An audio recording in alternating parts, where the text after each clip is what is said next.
That's a very good. We already started with Pat over here, but listen to this. New search and rescue efforts underway. I just answer whatever you ask. Yeah, the new search and rescue efforts are underway in Colombia after a deadly earthquake. So the 7.4 tremor struck yesterday in the western part of the country. These are just some of the images. At least 111 people are dead. The death toll continues to rise. Thousands are still missing. Officials say over 1,000 buildings were either damaged or collapsed. Crews are starting their second day of continuing to search for survivors. Joining us right now, of course, for more insight on this disaster is Dr. Pat Abbott. He's a professor emeritus of geology at San Diego State. Dr. Abbott, great to have you in. We were just talking, and you were explaining to Raul and I off camera about, you know, what we're seeing in terms of the debris and the destruction and the buildings that are falling. Can you elaborate on that? Or just saying, when you look at these buildings, you see lots of concrete and brick, very strong, brittle material broken there, but what I don't see is the steel, the rebar. The steel in the buildings, what allows it to move some with these seismic waves, and if you this steel costs more. You cut costs, you put in more concrete, you get more collapses, and that's what we're seeing here. We saw that also in Venezuela with their back-to-back Talk to me about the different 7.4 earthquake. And how destructive they can be, but also explain the depth. We've talked about this before, but let's revisit how important the depth of these earthquakes is. Well, indeed, this is a 7.4, and it started from something 68 miles deep. And of course, seismic waves lose energy as they travel. So starting at 68 miles deep, they are getting weaker before they hit the surface. Had that occurred there at the surface, the destruction would have been far more than what we see. It's horrible what we see, yes, but it could have been worse.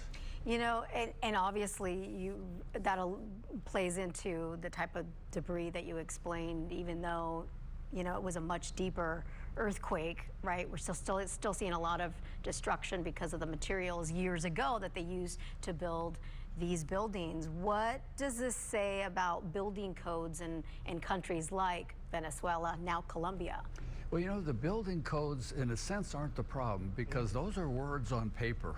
And so you can look at Japan, you can look at the US, you can copy their codes. What counts is how do the contractors build it?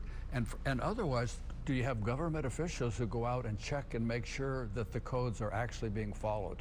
And I think there's breakdowns in the system when you see these kinds of collapses. Let's talk more about the fault line. We've seen these 7.0 earthquakes along. We talked about the Ring of Fire before, kind of seeing them.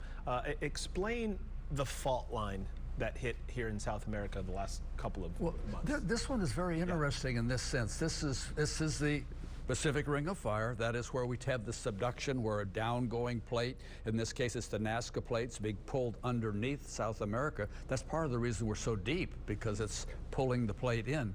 But this was not a subduction earthquake like the plate moving. As the plate goes down and gets bent, it can snap. And that's what this was. It was a break in it. Maybe metaphorically, how about if I took a twig, a little branch, and I started bending it, and it bends and bends, and then it cracks someplace? That's what this earthquake was. It was a fracture within the downgoing subducting plate. It just seems like we've had a lot of earthquakes recently, right? We've Colombia, Venezuela, Japan. What's your take on that? Is that unusual? Is this what's going to happen? We know we have a long-term catalog on this now, you know, a good century's worth, so we have a pretty good idea of this. So for magnitude 7 earthquakes globally, we get about 20 per year on an average. But we don't really notice them if they're in uninhabited areas or things like that. That doesn't get our attention. But when it hits in the heart of Venezuela, hits in the heart of Colombia, that really strikes us. And unfortunately, some of the ones here recently, going back a few years to Turkey as well, there's two, the 7s hitting at big population centers. Anything specific about this particular Colombia earthquake stand out for you that you noticed? Well, there's the earthquake specifically, but I almost have to go back in history. 1999, just 27 years ago, they had a magnitude 6.2 there that killed almost 2,000 people. And some of the cities where those buildings collapsed and killed people are some of the same cities where we're seeing those buildings collapse today, 27 years later. And that's so sad that we don't learn from tragedies like that. Almost 2,000 dead then, and I'm afraid after we finish counting here, we're going to get up to numbers like that again. Dr. Abbott, I want to ask you about California. We've got the San Jacinto and San Andreas faults. What do you know about these fault lines in terms of hitting or going beyond their stress lines? Well, our faults in Southern California are very potent. Now, the San Andreas fault is probably the most famous fault in the world. But what we saw in Turkey 3 years ago, we saw 2 magnitude 7 earthquakes within 9 hours of each other on 2 parallel faults. And then in Venezuela, we had a similar thing with a 7.5, 7.2 on 2 parallel faults right there. And if we go to the city of San Bernardino, for example, you have the San Andreas and the San Jacinto fault going through there. So Californians are used to hearing about the big one. Yeah. Well, I think looking at Turkey, looking at Venezuela, we should be talking about the big 2. And that is to have a magnitude 7 on the San Andreas, followed the same day by a magnitude 7 on the San Jacinto. I'm not predicting that, saying that's what will happen, but I'm saying that is what did happen in Turkey, did happen in Venezuela, and we have the exact same setup geologically here in Southern California. You make such a good point. Anybody, because I grew up in Southern California, and since I was a little kid, all you hear about is the big one, the big one, the big one, you're waiting. But in terms of the age of this planet and what it does, you're looking at hundreds of years and this and that. Can I ask you something in terms of the Colombia and the Venezuela earthquakes? You mentioned that plate. Were those connected? Waking up kind of like a sleeping giant? Well, one of the first things I looked at was how far apart were the epicenters on these things. Because we are learning more and more over time that one big earthquake adds enough stress, enough energy into the system that it can trigger other big ones. Turns out these were 580 miles apart. Well, first off, that's a lot of distance. Sure. But then when we look at them, it's actually different plates. Here for Colombia, that's the Nazca plate, part of the Pacific Ocean floor being pulled under South America.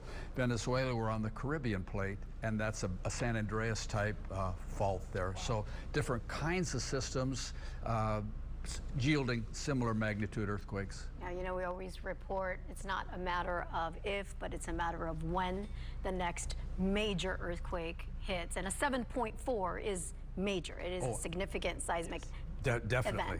That's big time.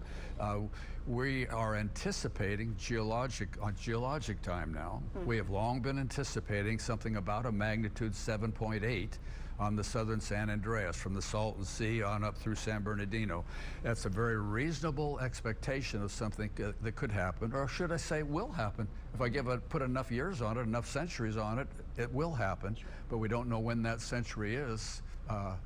That it's going to happen. Very good point. Dr. Pat Abbott, always appreciate your expertise. And always appreciate your suits. You look very sharp. Thank you. Thank you, Dr. Abbott.